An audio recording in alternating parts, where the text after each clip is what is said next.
Hello student, this is Shaheen and in this particular lecture video we are going to discuss the last question of IBO 02. Subject is International Marketing Management और ये IGNOU MCom का assignment रहने वाला है जो कि आप लोगों के पेपर के लिए इम्पॉर्टेंट रहेगा असाइनमेंट। ठीक है, क्वेश्चन नंबर 5 की बात करते हैं। Comment on the following statement. जैसे कि सबसे पहले पार्ट में बताया गया है, इनके बारे में आपको बताना है। 4 पार्ट दे रखे हैं, 5 मार्क्स का ईच क्वेश्चन है।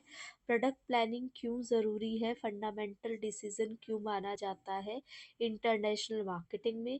सेकंड पार्ट कह रहा है स्मॉल एक्सपोर्टर के लिए जो बिजनेस करते हैं वो ओवरसीज एजेंट के रूप में देखना। सी पार्ट बोल रहा है selection of target. Selection of target market पहली स्टेज होती है इंटरनेशनल मार्केटिंग की, और इंटरनेशनल मार्केटिंग प्लानिंग जो है वो ज़्यादा डिफ़िकल्ट है डोमेस्टिक मार्केटिंग प्लानिंग से। ठीक है, तो कैसे अलग है या क्या बात की गई है। सबसे पहले प्रोडक्ट प्लानिंग को इसलिए इम्पॉर्टेंट मानते हैं क्योंकि ये एक सक्सेसफुल इंटरनेशनल मार्केटिंग के लिए ज़रूरी है। कोई भी चीज़ हो, चाहे वो प्रोडक्ट प्लानिंग हो, चाहे वो मार्केटिंग की प्लानिंग हो, चाहे वो बिजनेस की प्लानिंग हो, कोई भी हो, प्लानिंग बहुत ज़रूरी है क्योंकि प्लानिंग का फर्स्ट स्टेज होती है ना, जहाँ पे हम ये डिसाइड करते हैं हमें करना क्या है, कैसे करना है। तो ये सब चीज़ें हम एडवांस में डिसाइड करते हैं। ठीक है, in the context of international marketing ये जो प्रोसेस होती है even more pivotal due to diverse and dynamic nature of global market. Effective product planning enables company. अगर अच्छी आप प्रोडक्ट प्लानिंग कर रहे हो तो ये मदद करती है कि आप अलग होगे अपने कॉम्पिटिटर से और उभर कर आओगे।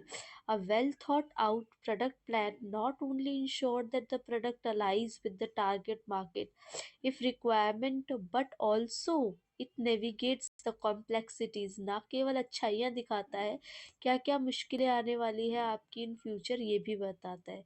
Further more successful international planning किसके ऊपर अब डिपेंड करती है कि आपका प्रोडक्ट औरों से किस हद तक अलग है। प्रोडक्ट प्लानिंग एक सेंट्रल रोल की तरह निभाती है, जो अपना रोल है डिफरेंशिएशन प्रोसेस के अंदर, जो कि अलाउ करती है लोकल डिमांड को। ठीक है, फिर sustainable success in international marketing by fostering adaptability, innovation and strategic alignment. Second part कह रहा है it is advisable for a small exporter to do export business. ये एडवाइस की जाती है स्मॉलर बिजनेस को या स्मॉलर एक्सपोर्टर को कि आप एक्सपोर्ट करें। Small exporter to do export business overseas agent की हेल्प से करें। तो ऐसा क्यों है? तो ये जो स्टेटमेंट है ये सजेस्ट करती है कि स्मॉल एक्सपोर्टर जो है वो ओवरसीज एजेंट की हेल्प इसलिए ले क्योंकि ये प्रैक्टिकल कंसीडरेशन देती है। सबसे पहली बात तो ये है कि जो आपका जो फर्स्ट आप ऐसे इनिशिएटिव लोगे ये थोड़ा सा डिफ़िकल्ट हो जाता है और यहाँ पे कहीं ना कहीं कुछ हर्डल्स आने के चांसेस होते हैं, इसलिए बिजनेस कॉम्प्लिकेटेड हो जाता है। सेकंड बोल रखा है यहाँ पे कि एक नेटवर्क क्रिएट करना आपके लिए मुश्किल है, लेकिन एक एजेंट जिसने ऑलरेडी अपना इमेज बना रखा है उसके लिए थोड़ा सा आसान है।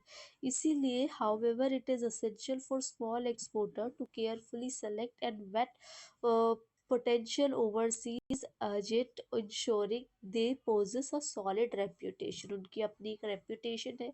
तो अगर मैं लास्ट फाइनली बात करूँ तो ये बताया गया है कि ये ओवरऑल ओवरसीज एजेंट कहीं ना कहीं मार्केट नॉलेज में, लोकल कनेक्शंस में सक्सेस दिला सकता है आपको, इसलिए उनको प्रेफर किया जाता है। Third one is selection of target market पहली स्टेज मानी जाती है। ठीक है, इसका रीज़न क्या है? तो ये जो स्टेटमेंट है first state underscore the pivotal role market identify right target market imperative that lay the foundation for subsequent marketing activities। एक इनिशियल स्टेज है जो कि आपको हेल्प करता है इफ़ेक्टिव मार्केट की सिलेक्शन के अंदर, क्योंकि आप अपने अकॉर्डिंगली प्रोडक्ट को कस्टमाइज करते हो, टेलर करते हो अपने प्रोडक्ट को। It involve a meticulous evaluation, आप समझते हो मार्केट का साइज़ क्या है, ग्रोथ पोटेंशियल क्या है, ये सब। फर्दर मोर आप जब मार्केट को चूज़ करते हो तब भी कहीं ना कहीं ये हेल्प करता है आपके बिजनेस की डेवलपमेंट के लिए। Next one is in essence, the assertion highlights the strategic importance of market selection as the cornerstone of international marketing, जो कि emphasize करता है रोल शेपिंग के अंदर और efficacy of global business initiative. Last part इसमें ये कह रहा है कि इंटरनेशनल मार्केटिंग प्लानिंग ज़्यादा डिफ़िकल्ट है as compare to domestic market planning. पूरा आएगा ये, डोमेस्टिक मार्केट प्लानिंग के कंपैरिजन में ये ज़्यादा आपकी डिफ़िकल्ट क्यों है। ठीक है, तो जो स्टेटमेंट है इंटरनेशनल प्लानिंग, देखो इसमें पूरा मेंशन है, hold merits due to inherent complexities and unique challenges. तो इंटरनेशनल मार्केटिंग तो डिफ़िकल्ट होगा ही ना, आप अब्रॉड जा रहे हो, आपको उनकी लैंग्वेज बैरियर्स हो सकते हैं, आपको कल्चरल बैरियर्स फेस करने के लिए देखा जाएगा, लीगल फ्रेमवर्क में प्रॉब्लम होगी। तो इस यही कुछ सारी रीजंस हैं जिनकी वजह से आपको क्या होगा, कुछ चैलेंजेस फेस करने पड़ेंगे, जहाँ पे आप अपनी एक्सपर्टीज़, अपने काम में एक्सपर्ट हो, ठीक है, और वहाँ पे वो अपने काम में, उनके बीच में वहाँ पे कॉन्फ्लिक्ट्स आ सकते हैं इस रिलेशन की वजह से। Moreover navigating different legal and regulatory environment adds complexities requiring comprehensive research and compliance efforts। Currency fluctuation, जहाँ पे करेंसी क्या हो रही है, उतार चढ़ाव आ रहा है, company must adapt their pricing strategy, supply chain management and distribution channel, ताकि ज़्यादा फैक्टर्स उभर के आए। वाइल डोमेस्टिक मार्केटिंग प्लानिंग क्या करता है, कुछ चैलेंजेस आते हैं वहाँ पे भी, एक्सपेंशन, जब आप इंटरनेशनल मार्केट में जाते हो आपको लाइसेंस वगैरह, ऑथराइजेशन प्रॉपर चाहिए होती है, अवेयरनेस चाहिए होती है, ठीक है, in a sense of international market, जो कि planning in this context more demanding than its domestic counterpart. तो यही बताया गया है आपको कि डोमेस्टिक मार्केट प्लानिंग को इंटरनेशनल मार्केटिंग प्लानिंग के कंपैरिजन में क्यों आसान, डोमेस्टिक आसान है और इंटरनेशनल क्यों डिफिकल्ट है।